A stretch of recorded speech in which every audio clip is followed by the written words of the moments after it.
Ahmedabad mica કોલેજના વિદ્યાર્થીની હત્યાનો મામલો જે સામે આવ્યો છે। અમદાવાદથી આ સમાચાર મળી રહ્યા છે। બોપલ મીકા કોલેજના વિદ્યાર્થીની હત્યાનો મામલો સામે આવ્યો છે। તો આરોપી વિરેન્દ્રસિંહ પઢેરિયાને કોર્ટમાં રજૂ કરવામાં આવ્યો છે। કોર્ટે આરોપીના 10 દિવસના રિમાન્ડ મંજૂર કર્યા। તો હથિયાર રિકવર કરવા રિમાન્ડ જરૂરી હોવાનું સરકારી વકીલ દ્વારા દલીલ કરવામાં આવી। ત્યારે પ્રાથમિક વિગતો મેળવવાનો પ્રયાસ કર્યો હોવાનું સરકારી વકીલ દ્વારા કહેવામાં આવ્યું છે। ત્યારે અમદાવાદ બોપલ માયકા કોલેજના વિદ્યાર્થીની હત્યાનો જે મામલો સામે આવ્યો છે, આરોપી વિરેન્દ્રસિંહ પઢેરિયાને કોર્ટમાં રજૂ કરવામાં આવ્યો છે।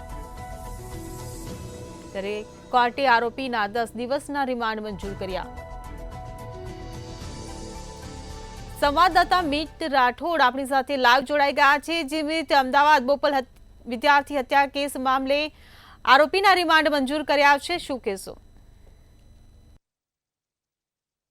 જી, જે પ્રમાણે વિરેન્દ્રસિંહ દ્વારા જે છે તે સમગ્ર ઘટના ઘટી હતી, ત્યારબાદ તેની ધરપકડ કરવામાં આવી હતી, પરંતુ આજે જ્યારે તેમને કોર્ટની અંદર રજૂ કરવામાં આવ્યા ત્યારે સરકારી વકીલ દ્વારા કેટલાક મુદ્દાઓને લઈને છે તેમના રિમાન્ડ માંગવામાં આવ્યા હતા, જેમાંથી મહત્વના મુદ્દા એ હતા કે હથિયાર જે છે, જે ગુનો થયો છે એનું હથિયાર હજુ સુધી રિકવર કરવામાં નથી આવ્યું। તે રિકવરી માટે તેમના રિમાન્ડ ખૂબ જરૂરી છે। સાથે જ જે સમયે આ જે ઘટના ઘટી તે સમયે આરોપીએ જે કપડાં પહેર્યા હતા તે પણ હજુ રિકવર થયા નથી, ત્યારે એના માટે પણ જે તપાસ જરૂરી છે એટલા માટે રિમાન્ડ માંગવામાં આવ્યા હતા। સાથે જ જે આરોપી છે તે સમગ્ર ઘટના બાદ પંજાબ ચાલ્યો ગયો હતો ને ત્યાંથી તેની ધરપકડ કરવામાં આવી હતી। ત્યારે જ્યારથી એ પંજાબ ગયો ત્યારે કઈ રીતે ગયો, તેની સાથે કોણ હતું, કોઈની મદદ લીધી છે કે શું, અને પંજાબમાં કોઈનો સપોર્ટ મળ્યો અથવા કોઈની મદદ લીધી છે કે શું, તેના અંગે પણ જે છે તપાસ કરવાના હોવાથી રિમાન્ડ કરવામાં આવે છે। તેથી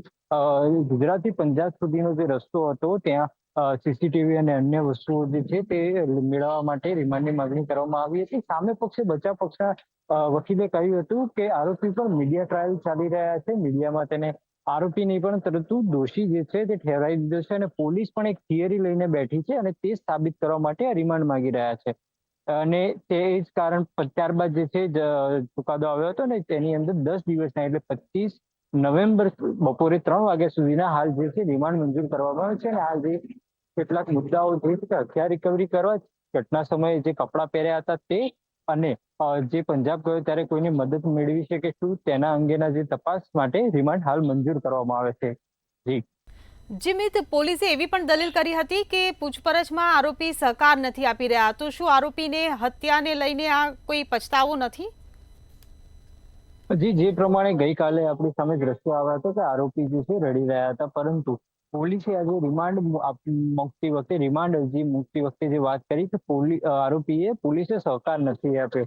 પોલીસે એ સુદ્ધા કહ્યું હતું કે આરોપી પોતે એ પોલીસ કર્મી છે, 15 વર્ષથી જે ફરજ બજાવે છે, પરંતુ તેમને બધા નિયમોની જે ખબર હોવા છતાં હજુ સુધી સહકાર આપવામાં નથી આવ્યો, અને જે રીતની જે સહકાર જરૂરી હોય તે આપવામાં નથી આવ્યો, ત્યારે રિમાન્ડ ખૂબ જ જરૂરી છે।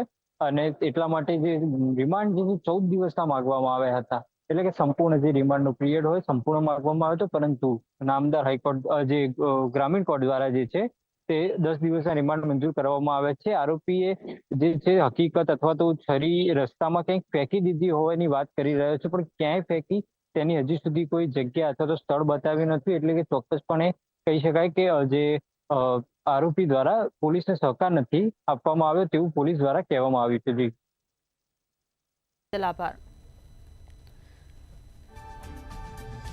તો હત્યા રિકવર કરવા રિમાન્ડ જરૂરી હોવાનું સરકારી વકીલ દ્વારા દલીલ કરવામાં આવી હતી। પ્રાથમિક વિગતો મેળવવાનો પ્રયાસ કર્યો હોવાનું પણ સરકારી વકીલે જણાવ્યું હતું। ત્યારે આરોપીના રિમાન્ડ મંજૂર થયા છે। બોપલ માયકા કોલેજના વિદ્યાર્થીની હત્યાનો જે મામલો સામે આવ્યો હતો તેને લઈને આરોપીના રિમાન્ડ મંજૂર થયા છે। આરોપી વિરેન્દ્રસિંહ પઢેરિયાને કોર્ટમાં રજૂ કરાયો।